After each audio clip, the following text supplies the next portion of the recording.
খাইছে তো কারা কেমনে মানে একটু অসুস্থ হয়ে গেছিল মরে মরে ভাব ওরে এই সময় জবাই গেছিল এটা কেউ কয় নেই কেন ও পশু অধিদস্ত জান না হ্যাঁ জানে আবারে ব্রহ্মাঙ্গু জানা হয়েছে যে মরে গেছে কবর দেখাইছে চামড়া চামড়া চামড়া দেখা দিচ্ছে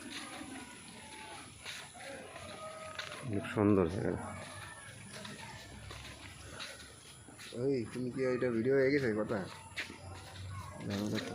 জি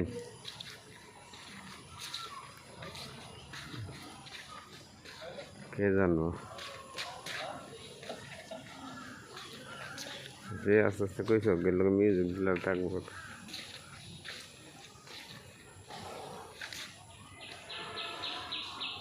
এদিকে কিন্তু পানি উঠে বুঝছো ঝর্ণা উঠে শাওন ঝর্ণা শাওনের উদ্যোগে মাছ ছাড়া হইতেছে